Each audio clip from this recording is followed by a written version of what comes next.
Hey guys, welcome to part 2 of Scar Shaper. I really hope that you found part 1 very useful and valuable. Before I get into part 2, I want to recap part 1 real quick. Remember, we talked about Shaper, and we defined what it was. The S stood for situations. The H stood for our heart, our passion, our likes, and our dislikes. The A was our abilities. The P was our perception. The E was our experiences.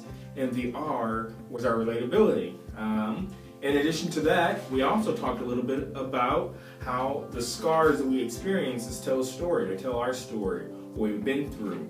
But the last thing that we kind of talked a little bit about was the quote that I left you with. And that was, don't give people the right to define you through your scars.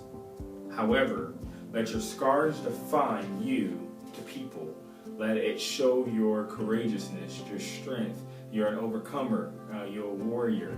Let those things define you, opposed to people defining you through your scars. All right. Now we're going to jump into part 2. Part 2 is one that I'm very, very, very excited about. Excuse me. And it is uncovering the surface.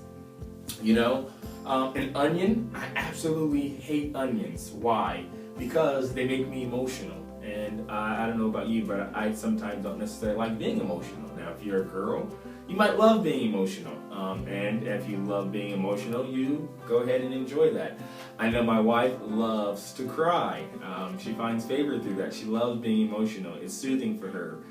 So if you are that person and you love emotion, for sure, enjoy that onion. However, me, I absolutely hate it. I hate the more that I peel, the more that I cut into the onion, the more emotional I get. That's something that I really, really, really don't enjoy by no means.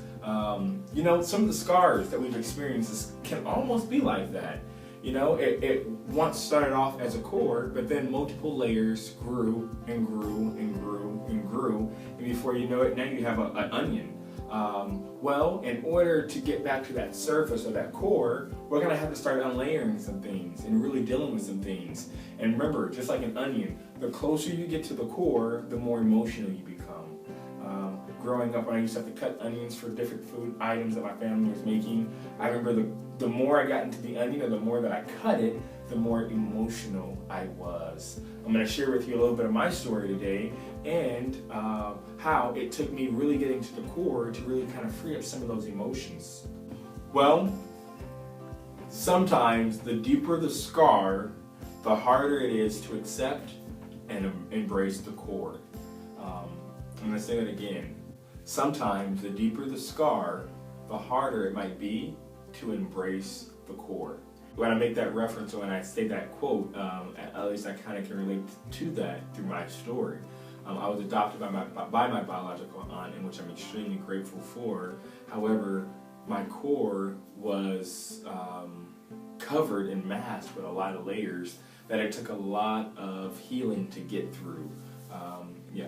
I went through very extensive counseling last year that really helped me peel off those layers to accept, embrace, understand my core, and it helped me realize who I am. So I will definitely always recommend it. I'm a strong advocate for counseling. It really helped me out a lot in my weakness, and it really helped me kind of get past some of my pain points. As I say that, there might be some scars that you might not be able to feel and or to find healing on your own. Well, that's okay. Seek attention, seek support, get any support that's needed that you might not be able to get on your own. There's resources out there, so please take advantage of those things to help you kind of overcome some of those things. That way you can be your very best and you can be healed. The better you are, the better you can be for others. But I went through a lot of pain points. And so I kind of wanted to define what a pain point is. Pain points are painful moments that occur at milestones in your life. So that means that you might be well today, but then tomorrow something might happen, and then you endure another pain point. Pain points are sadly inevitable.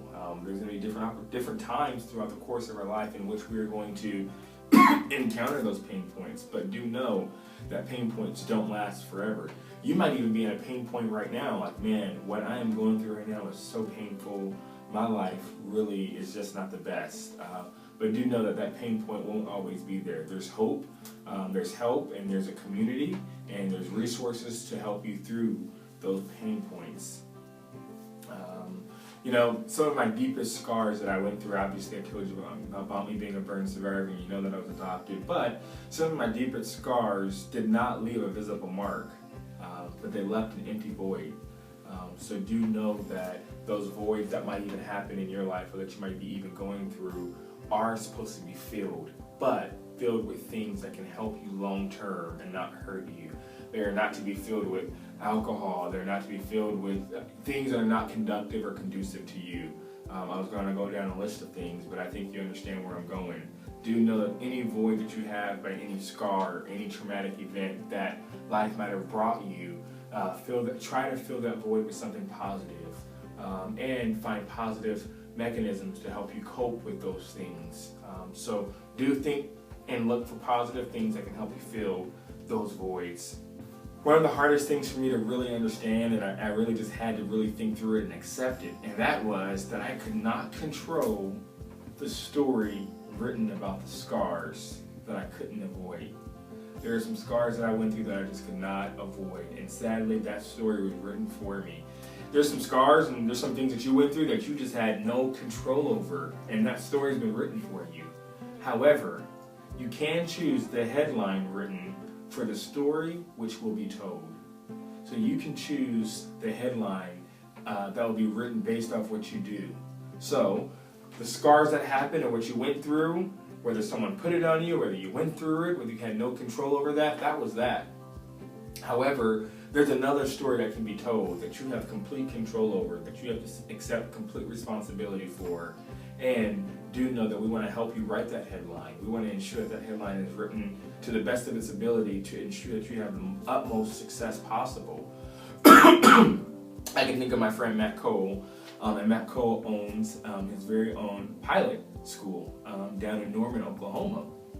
Well, Matt's a burn survivor, and Matt injuries, he was in a plane crash, and he and some friends, they were burned through it. He sustained some pretty bad burn injuries to his body. Would you believe that Matt, that endured that plane crash, that endured burns to his body, now for a living trains people all day long to get their pilot license? So the story of the plane going down and crashing was a story that Matt had no control over, and it happened. However, the headline that is now written about Matt, a burn survivor, now training all these other people to put them through flight school to get their pilot license, that's a great headline to tell. Think about what story and what headline you want written about your life. Think about that for a second. What did you go through, and what do you want written? Hopefully it can be something like Matt's story, that yeah, this happened to me, but this. That but thereafter is something that's good and remarkable, and it does good for other people. One of the things that I've really learned and that I believe to be completely true, and I think that some of you might be able to relate to, and my story at least, and I'm sure Matt's story can probably relate to it as well, and that is this one quote. And this is kind of what I want to leave you with for this series, Scar Shaper. I really hope that you've enjoyed both segments of this series, but as I get done and wrap it all up, I just want to leave you with this one thought, this one quote, and this one thing to think through. And that is, faith is the cookie cutter that shapes our scars into hope. Faith is the cookie cutter that shapes our scars into hope. So do believe and have faith that whatever it is you're going through, or wherever you're at in life, or however bad and painful it might be, that there's hope at the end of the tunnel. Stick in there, stay on the course, be sure to come back to the website. There's going to be other videos throughout the year that are going to be there to help inspire, support, and be there for you.